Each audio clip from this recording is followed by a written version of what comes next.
spending some time right now with Dr. Albert Lopez. He is an internal medicine lipid specialist, and we're talking about Lp(a), a protein that you need to perhaps be thinking about, especially, I guess, if you're somebody out there that has a family history of cardiac disease, that would be somebody that should pay attention to what we have to say today. Yes. Lp(a) is genetically mediated, so it means that if your parents had it, you have a 50% chance of having it. Mm-hmm. So if someone in your family has Lp(a), your brothers and sisters should be checked, and your children should be checked because there's a 50% chance that they have it as well.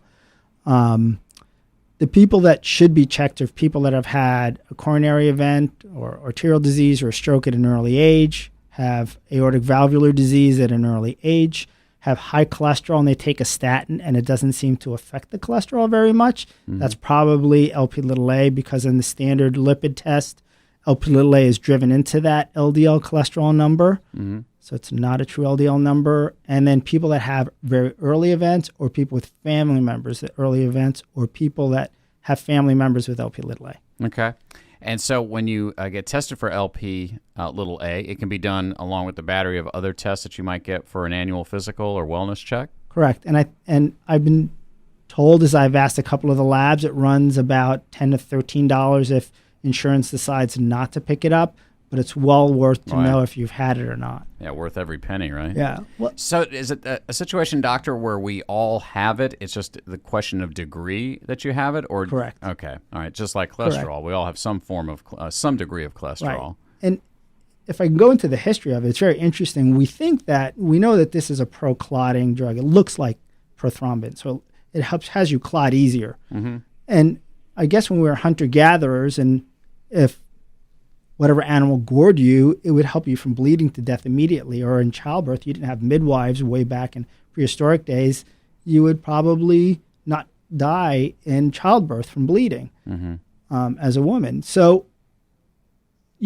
as we age more, now we have people that are, 70, 80, 90 years old, that gene probably doesn't have as good of a function in our society today. Not many of us are gored by many animals anymore or stabbed very often. Right. And we didn't have very many 90-year-olds rolling around 20,000 years ago. No, right? we certainly didn't.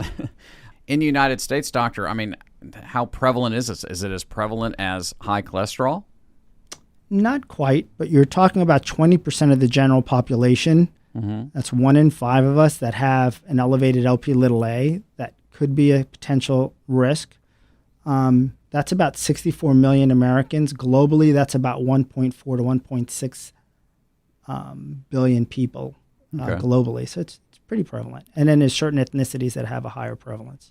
So as we're sitting here today, and of course the goal is to get the word out, but why haven't we heard much about it up until Dr. Lopez came on the radio today? Well, we've kind of known about this for over 20 years, but there's not much that you could do about it. And we've known in other things that niacin has dropped Lp(a) levels anywhere from 13 to 23%. But the outcome studies for niacin really weren't there to show that it had a benefit in reducing cardiovascular risk, heart attacks, or strokes.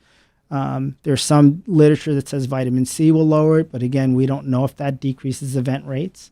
And now we have two drugs, one that's in phase 1 investigation, which means we're looking at very, very high Lp(a) and seeing how people do with this drug. But we have phase 3 trials. It's a monthly injection.